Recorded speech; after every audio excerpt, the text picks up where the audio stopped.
మీ business ఏదైనా మీ ఊర్లో promotion చేయాలంటే అది సుమన్ టీవీతోనే సాధ్యం. ఇప్పుడే సంప్రదించండి. నా పేరు శ్రీనివాసు. నేను సూపర్వైజర్ గా చేస్తున్నాను. మేము 13,000 ఉద్యోగస్తులు ఇందులో పనిచేస్తున్నారు అందరూనే. మాకు ఈ కూటమి ప్రభుత్వం రావాలని మేము కోరుకున్నాం. ఈ కూటమి ప్రభుత్వం రావాలి, చంద్రబాబు నాయుడు గారు రావాలి, పవన్ కళ్యాణ్ రావాలి. పవన్ కళ్యాణ్ గారు ఇచ్చిన మాట ప్రకారమే మేము ఓటేసాం.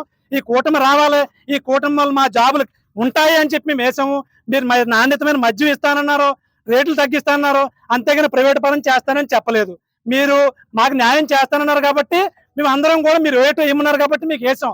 మీరు మాకు కాపాడే శక్తి పవన్ కళ్యాణ్ గారు మీకే ఉంది, మీకు తప్ప ఎవరికీ లేదు. చంద్రబాబు నాయుడు గారు, లోకేష్ బాబు గారు, మీరు ముగ్గురు మాత్రమే మమ్మల్ని కాపాడగలరు. దయించి మాకు డిగ్రీలు, పీజీలు, అందరు ఇంటర్మీడియట్లు అందరం చదువుకుని ఉన్నాం, మమ్మల్ని కాపాడండి. మీరు మమ్మల్ని చూడాలి. నేను రాష్ట్ర మెంబర్ గా వ్యవహరిస్తున్నానండి.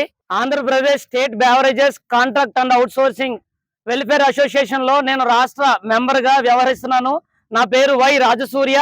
నేను ఒక సూపర్వైజర్.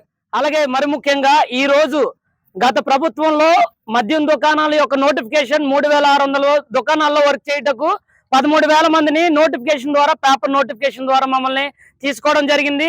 మేమందరం కూడా ఇంటర్, డిగ్రీ క్వాలిఫికేషన్ తో మేమందరం కూడా ఆ యొక్క జాబులకి మేము అప్లై చేసుకున్నాం. అదే జిల్లా కలెక్టరేట్ లో, కాకినాడ జిల్లా కలెక్టరేట్ లో మమ్మల్ని ఒక ఇంటర్వ్యూ ద్వారా ఈఎస్ ఆఫీస్ లో, జిల్లా కమిషనర్ కార్యాలయంలో ఈఎస్ గారు, అలాగే ఎంఆర్ఓ గారు, అలాగే సూపరింటెండెంట్ గారు సమక్షంలో మాకు ఇంటర్వ్యూ జరగడం జరిగింది. ఆ ద్వారానే మాకు అపాయింట్మెంట్ లెటర్ ఇచ్చి మేమైతే విధులు కొనసాగించడానికి, విధుల్లో ఇప్పుడు దాకా 5 సంవత్సరాలు కూడా ప్రభుత్వ మద్యం దుకాణాల్లో వర్క్ చేసాం. మరి ముఖ్యంగా మా యొక్క గోడు తెలియజేస్తుంది ఏమంటే, మేము 5 సంవత్సరాలు కష్టపడ్డాం. అలాగే మాకు ఇప్పటిదాకా అందరం కూడా చదువుకున్న వాళ్ళమే. ఎటువంటి అవుట్ సోర్సింగ్ విభాగాల్లో కూడా ఇప్పుడు పనిచేసేటువంటి విధానాలు ప్రజెంట్ మాకు లేవు. ఈ యొక్క ప్రభుత్వం మా యందు దయించి మాకు ఒక ఉద్యోగ భద్రత కావాలని 3 నెలల నుంచి కేవలం శాంతియుతంగానే ప్రభుత్వ రెవెన్యూ విషయంలో కానీ, ప్రభుత్వ ఎటువంటి అల్లర్లు చేయకుండా మేమందరం కూడా శాంతియుతంగానే ఎమ్మెల్యేలకి, ఎంపీలకి ప్రతి ఒక్కరికి కూడా, అలాగే డిప్యూటీ సీఎం గారికి 4 సార్లు ఇవ్వడం జరిగింది వినతి పత్రం, అలాగే ముఖ్యమంత్రి గారికి 2 సార్లు ఇవ్వడం జరిగింది. అలాగా మన యొక్క ఎక్సైజ్ మినిస్టర్ కొల్లు రవీంద్ర గారికి కూడా మేము చాలా సార్లు పలుమార్లు ఆయనకి మా యొక్క వినతి పత్రాలు ఇవ్వడం జరిగింది. అయ్యా, మాకు ఉద్యోగ భద్రత కావాలి, ఖచ్చితంగా మాకు ఉద్యోగ భద్రత కావాలి. ఈ యొక్క ప్రైవేట్ పాలసీ రావడం వల్ల మాకు ఎటువంటి అభ్యంతరం లేదు. అయితే మేమందరం కూడా చదువుకున్న వాళ్ళం, 13,000 మంది మేము ఉద్యోగంలో ఉన్నాం. ఒకవేళ మీరు ప్రైవేటీకరణ చేస్తే మా యొక్క 13,000 మంది కుటుంబాలు నడి రోడ్డును పడకుండా ఉండాలంటే మీరు ఖచ్చితంగా మాకు ఏదో ఒక అవుట్ సోర్సింగ్ ఉద్యోగ భద్రత కల్పించాలని మేమందరం కూడా ఒక శాంతియుతంగానే మేమందరం ప్రభుత్వానికి తెలియజేస్తున్నాం. విషయం ఏమిటంటే, ఇప్పటిదాకా రాష్ట్ర వ్యాప్తంగా 7వ తారీఖున మేము బంద్కు పిలుపునిచ్చాం. అయినప్పటికీ మన రాష్ట్రంలో విజయవాడలో జరిగినటువంటి వరదల కారణంగా ఒక మానవత్వం చాటుకున్నటువంటి వ్యక్తులుగా మేమందరం కూడా ఆ వరదల కారణంగా బంద్కి తాత్కాలిక వాయిదా వేయడం జరిగింది. అది కూడా ప్రభుత్వం దృష్టికి తీసుకోవాలి. ఆ విషయంతోనే 15 నుంచి 20 లోపు చర్చలకు పిలుస్తానన్నారు. ఆ చర్చలకి 20 లోపు మేమందరం కూడా వెళ్ళాం. ఆ చర్చలకి పిలిచాక కూడా మీ అందరి కోసం ఆలోచిస్తున్నాం, మీ అందరిని వేరే డిపార్ట్మెంట్ లో కలుపుతామని మాకు మా యొక్క కమిషనర్ గారు మాట ఇవ్వడం జరిగింది. అందుకోసమే మేము శాంతియుతంగా ఇప్పటికీ కూడా ఈ రోజు 3 రోజులు క్యాష్ మా దగ్గర ఉన్నప్పటికీ కూడా మేమందరం కూడా బ్యాంకుల్లో చలనాలు రెమిట్ చేసి సానుకూలంగా మా యొక్క డిపార్ట్మెంట్ కి, ఏపీఎస్బిసిఎల్ డిపో పరిధిలో డిఎం గారికి తెలియజేసి, డిఎం గారి నుంచి ఎండి గారికి తెలియజేసే విధంగా సానుకూలంగానే ప్రతి దాంట్లోనూ కూడా మేము ముందుకు వచ్చాం.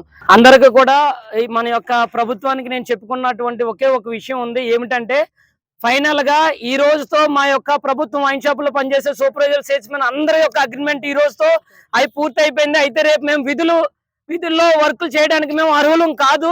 అయితే అందుకోసం ఒకవేళ మమ్మల్ని పెట్టి నడిపించాలని అంటే మాకు ఒక ఆర్డినెన్స్ అనేది ప్రభుత్వం నుంచి జారీ చేస్తేనే మేము ఆ యొక్క విధుల్లోకి వచ్చి మేమైతే ఖచ్చితంగా విధులు నిర్వర్తిస్తాం.